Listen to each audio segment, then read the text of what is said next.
Okay, it's Monday morning. I've just walked into the office after a relaxing weekend. As I make my way towards the water cooler to quench my thirst, one of my colleagues intercepts me, and he is uncharacteristically excited for the start of a working week. Have you watched it? Watched what, sorry? The Office. Oh, I've seen the UK one, but I'm still making my way through the US one. No, the new one. The new one?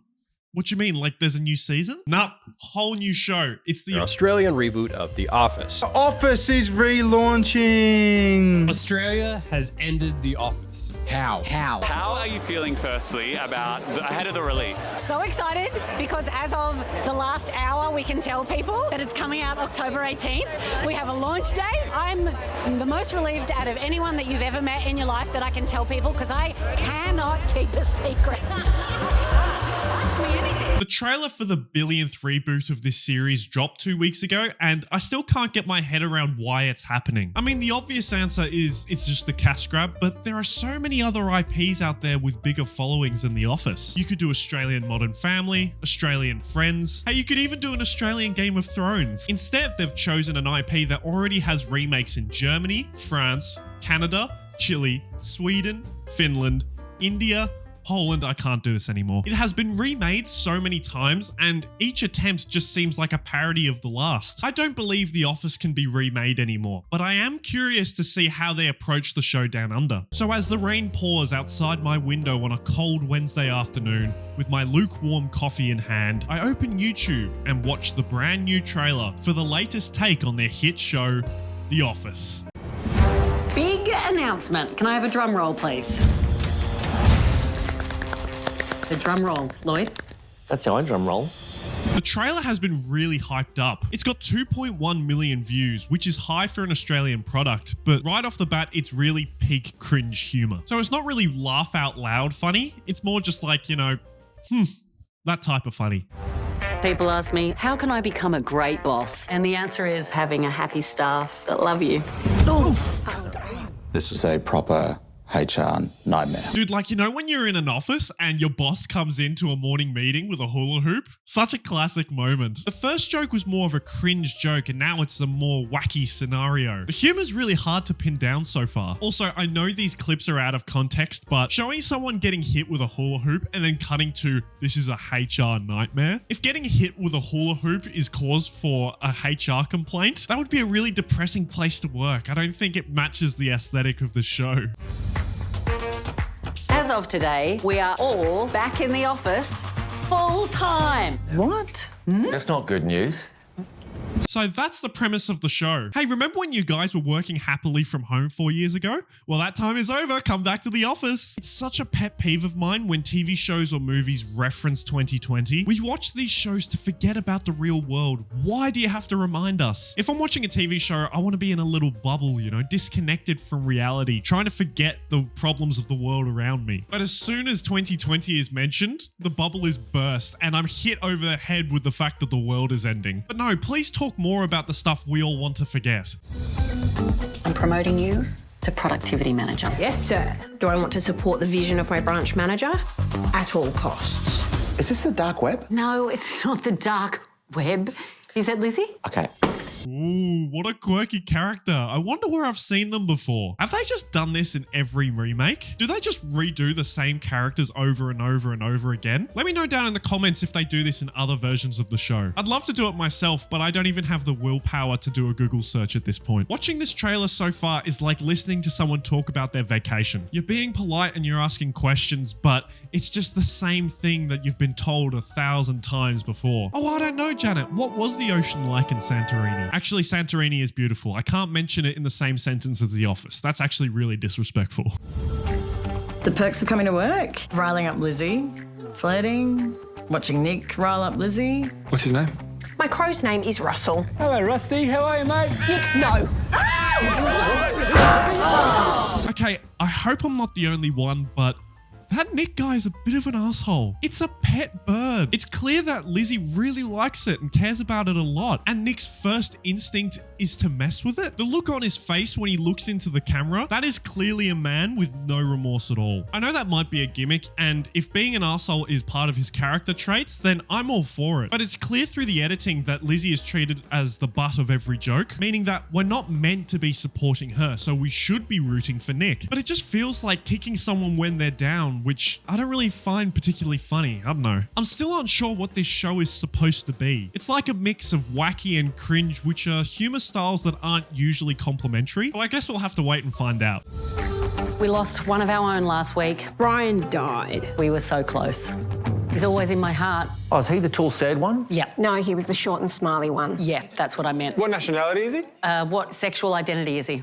Doesn't feel relevant, does it? Hannah is a riddle, swallowed by an idiot and shut out by a moron. Wow, okay, a lot to process there. So we've got a joke about fake concern and care for co-workers. Then we've got the first joke in the entire trailer that actually feels Australian. If you're new to Australia, I guarantee the first question an Australian will ask you is, what is your nationality? We ask this question because we're not an old country. Most of our population is actually from immigration over the last 100 years. The majority of the population are either first or third generation immigrants, meaning that we're all Australian, but there's really no such thing as being Australian. And of course, you can't have a show in 2024 without some type of woke joke. Now, a joke about the subject matter of sexual orientation in good taste and executed well, I think anyone can enjoy. But this again just feels like the pattern of talking about it for the sake of talking about it. It just feels like it's used to stir up conversation in conservative media, getting everyone to talk about the show more and bring it more attention. Either way, not funny. It is cringe though, I will give it that. Those people are like family to me, and I won't let you throw them out on the street. The daily commute is killing me. Is someone sleeping in here? Don't want anyone knowing about it. It's not a big deal. It's been 4 nights this week. It's nothing. The classic sleeping in the office gag. Again, the show is walking that line between cringe and wacky. Like, just pick a side, please. It's the race that stops the nation. Giddy up. It's awake, but I want people to feel awake. I don't want to be on the committee. I understand that, but you're also the oldest and closest to the end, so I would really love your buy-in on this event, okay? You know, that's not too bad. Still got the wackiness, but I did laugh at that one. Hey, maybe this won't be too bad. Oh no, they're doing a costume episode. It's only got 1 season and they're already doing a Halloween episode. Oh my God. If I die while I'm still working here, please don't let this happen. Promoting women into positions of power. That's my mantra, really. I've never heard you say that. Oh, my back hurts from carrying all my sisters all the time. Ow. Okay, that was the most Brent joke you could make with this character. I'm giving my full props to the writers for that one. That was really good. But it just feels a bit out of place. I don't know. I know the point of the trailer is to hype up the action of the show, but jokes like that need trailers that really have a dry tone. Not like goofy costumes and hula hoops and crows in the office. You know what I mean? Okay, well, I'll see you around. Yeah, you definitely will, because I'll be at my desk all day. Okay, well, I'll see you there.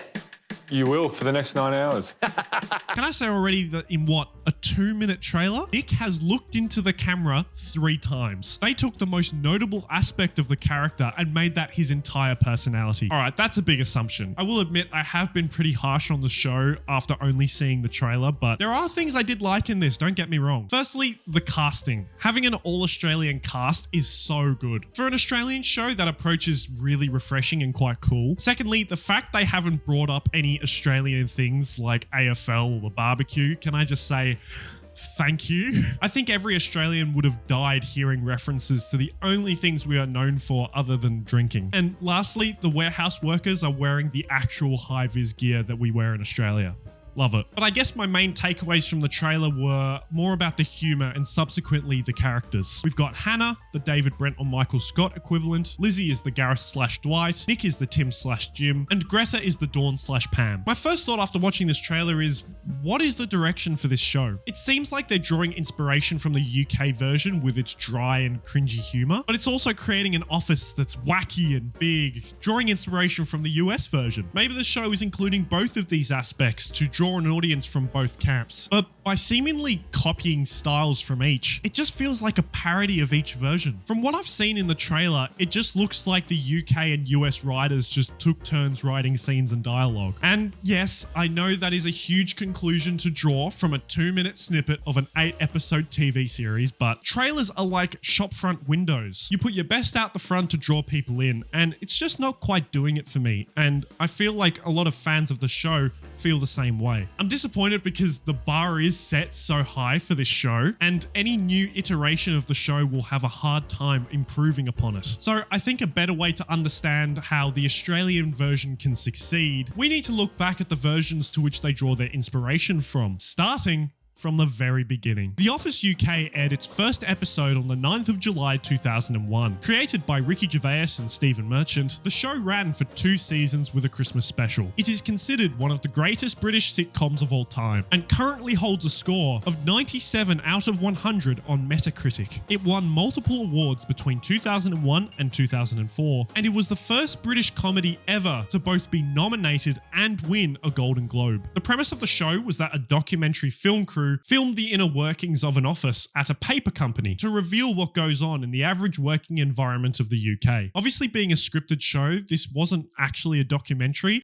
It was more like a mockumentary. Throughout the show, you would follow the working lives of boss David Brent, salesman Tim Canterbury, team leader Gareth Keenan, receptionist Dawn Tinsley, and many others. But these 4 were the main characters that all the stories in the show would follow. The biggest reason why I love this version of the show so much is that although it is a fictional show, the characters and the stories that play out feel like they could actually happen in real life. That was the biggest strength of the show. A lot of the audience could relate to this show because much of the behavior depicted in the show they have encountered in their own working lives. Take Gareth Keenan, for example. I labeled his job as team leader, but the title is meaningless. It's just a made-up role that has no added responsibility to his job. The only thing that it does give him is a sliver of authority over his co-workers. A sliver that he absolutely abuses, or at least attempts to abuse throughout the show. And this type of person that abuses any form of power that they have over others in the workplace is a personality that almost everyone has encountered throughout their working lives. And it's this character trait that creates this great and relatable dynamic with his desk mate, Tim. Now, at first glance, Tim is the only normal person in the office. He's polite, he works hard, and he is bored stiff of his job, making him the most relatable character in the show. But one of the ways he lets out his frustration at his job is by playing pranks on Gareth. We as an audience see this as an okay thing to do because of Gareth's unlikable attitude in the workplace. So we believe that he is deserving of his comeuppance. The pranks pulled on Gareth are really funny, but for the most part, they're completely harmless. The first we see in the show is Tim putting Gareth's stapler in jelly, which is such a creative prank. So much thought went into a prank like that. Tim knew Gareth doesn't like jelly, and yet it is ultimately harmless. He really cared about how he pranked him, rather than just, I don't know, rattling a bird in a cage. But Tim's pranks on Gareth are not the only things that make Tim such a relatable character. Tim also has a bit of a flirty relationship with the receptionist, Dawn. Dawn is also such a great character because she is also in a position that many of us find ourselves in our working lives. She has a dream of becoming an illustrator, but because of how difficult that can be, she took a job as receptionist to be able to live. Her dream has kind of been put on the back burner as she is kind of in limbo, not knowing whether to pursue her dreams or settle down with her fiance, Lee. What? She's flirting with a co-worker behind her fiance's back? From what we see in the show, Lee isn't the most likable person in the world. Although he too works at the paper company, he works in the warehouse, a breeding ground for sexist and misogynistic beliefs. But through the show, we kind of begin to understand that Lee is encouraging her to give up on her dreams and settle down, whereas she gets the opposite from Tim, who is supportive and shows her affection. However, she remains with Lee, making the relationship extremely complicated. And finally, Dawn's other role at the company is acting as assistant to the office boss from hell, David Brent. On a surface level, David Brent is the biggest character of the show, as so many of his behaviors as a boss are really performative. But through my working life and through the lives of people shown on social media, this personality type is all too common. As the general manager of this branch of the paper company, his focus is not to do his job. I'm a friend first and a boss second. probably entertain a third. Brent consistently makes awkward attempts to make friends in the office. Although he thinks of himself as funny, caring, and respected, he is perceived by his co-workers as annoying, insensitive, and actually embarrassing. He is in dire need for approval from his co-workers and is very insecure. But his antics to gain that approval create many of the problems that drive the stories of the show. Now, I've just told you everything you need to know about the characters and premise of the show, and you might be thinking, that's it? What else is there? Where's the story? And that's what's so unique about this show. There is really no true story. There is an overarching threat throughout the first season of a potential downsizing of the branch where people will lose their jobs. And the second season is again about the branch being shut down altogether. But those aren't nearly as exciting as armies coming to invade from the north and wondering if the dish can be served in time. But what is really so compelling about this show is watching how the characters change over time. Each character has so much depth that each episode is actually like a character study into different elements of personality. David Brent's antics are so performative that it doesn't feel real at times. But the big revelation is that he doesn't lack self-awareness. In fact, he is very self-aware. He is the most aware in the office of the cameras and the documentary crew. Almost every other character in the show kind of ignores the camera, but David Brent sees the camera as a way to reach his true dream, becoming famous. And although this may seem like an unrealistic character, I think we can all agree that his portrayal of desperation for fame is right on the money. As for Tim, although he is this happy-go-lucky kind of guy who's always looking to have fun with Dawn and make the days feel less boring, he is actually a deeply lonely character. He might say to the camera that he's completely bored of his job, but his job is the only thing that gets him up in the morning. It's the one place where he can actually be himself. So when you see his attempts to have fun with Dawn or pull a prank on Gareth being shut down, it is absolutely heartbreaking. And it's this level of depth that makes this show so inviting and relatable. You can laugh at the pranks, the weird antics, and the cringe-worthy interactions, but by the end, you're bawling your eyes out when things aren't going well for the characters. The mundane nature of an office mixed with the cringe style of humor makes this show the most relatable version for audiences. And it's what makes this show so unique. It became very successful in the UK, but not so much in the US. The story was so relatable and well liked in the UK, but US audiences had some trouble relating, and some of its humor didn't age particularly well. They'd have a much easier time relating if the show was set in the US. So, the first ever Office remake was the US version. It took exactly the same plot and characters, gave them new actors, new names, and a new setting in Scranton, Pennsylvania. You had the boss Michael Scott, salesman Jim Halpert, and his deskmate Dwight Schrute, and receptionist Pam Beasley. Season 1 aired in 2005 and was almost a complete copy of Season 1 in the UK, but they swapped out the jokes and colloquialisms to suit a US audience. Same story beat, same character traits. They even used the exact same first prank of putting a stapler in jelly. The tone was the same, everyone was just as cringe, and everyone in the audience reacted just the same as they did to the UK version. It was destined to be another smash hit. Until it didn't. Yeah, the first season was a complete flop. Despite the show being so successful in the UK, the US audience had nowhere near as positive as a response as the showrunners were hoping for. Audiences did enjoy the mockumentary format, as many other shows in the US use this filming style, but many critics described the show as a passable imitation of a miles better BBC original. The new version just felt like a parody of the original rather than its own iteration.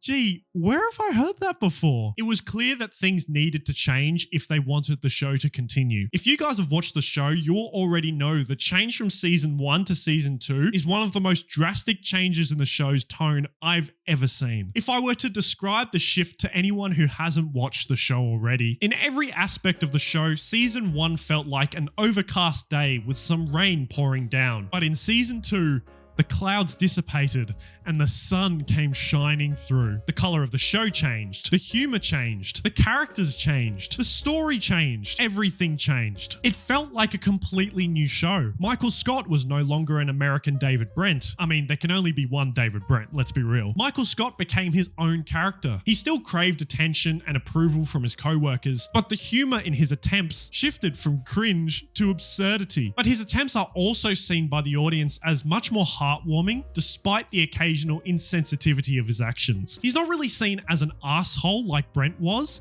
He's more just seen as strange and weird. In the UK version, Tim's pranks on Gareth were small and relatively harmless, but in the US version, Jim's pranks are far more elaborate, and his infatuation with Pam became less subtle. Pam's fiance was less the obvious misogynist of the UK version, but more just a lazy and uncaring partner. And I'd say the biggest change in the show was the shift from Gareth to Dwight. Gareth as a character is an ultimately timid and unconfident person who scrapes every ounce of power he can get, constantly abusing his little bit of authority to climb the job ladder within the company. But Dwight is quite different. Although he loves the little bit of power he can get, he is much more of a quote-unquote nerd. He is obsessed with being correct and correcting others, always taking the wrong lessons from scenarios, and always trying to prove he is the best employee at the company to Michael. However, I'd say the biggest difference in characters between the UK and US versions is that the UK version acknowledges that many relationships in an office are strictly work friendships, nothing more. But in the US version, they care deeply for one another and treat others like their own little family. Classic American values. Studying the two versions of the show is probably one of the best case studies you can do when examining the differences between English and American sitcoms. The English is based in a pessimistic tone and humor, whereas the American is much more positive and optimistic. Brent at the end of the show is fired, whereas Michael chooses to leave. The English version really only has one happy ending, whereas the American version has several happy endings for characters. But that difference of identity is what made the US version such a success. They understood that they could not simply copy and paste a show, but just with an American cast and writing, and expect the success to be universal. It needed to create its own identity, its own storytelling, its own style to become a successful show rather than just a transparent cash grab. And that is what is required for this new Australian edition of The Office. From the little footage we get from the trailer, it is clear that they are pulling inspiration of humour and style from each of these versions. Some of the cringe and insensitive humour from the UK version, and the wacky and optimistic tone and events of the US version. Even the camera movement is reminiscent of the US Office. And I know it's only a trailer. It is a 2-minute snippet of several hours worth of television, but I think that the same rules apply. Hannah the boss should be her own character. A female lead can provide many different avenues for storytelling that weren't possible with male leads of Brent and Michael. Lizzie shouldn't feel like a Dwight clone. She should feel like her own fully realized character and not simply a punching bag for others. And Nick shouldn't feel like a parody of the straight man. He should have his own motivations and flaws, and his dynamic with Greta should be its own thing. When watching the trailer for the first time, I was convinced that there couldn't be another remake of The Office. But after watching through the original version and how the subsequent remake changed to create their own identity, I am now convinced this is possible. The only thing the Australian version must do is stop themselves from attempting to copy and paste characters, stories, and humour from previous versions, and carve out something that is completely new. Create a completely original take on the format and the premise, because The Office is a universally relatable concept, but each culture has their own little quirks and oddities that make them unique. And if they can tap into the uniqueness of Australian culture, I have no doubt that the show will become truly successful. Thank you guys so much for watching. If you're excited about the new Australian version of The Office, or you are completely against it, let me know in the comments down below. I'd love to hear from you guys. As always, if you haven't already, leave a like down below, subscribe if you're new, and as always, I've been Robbo, and I'll see you next time.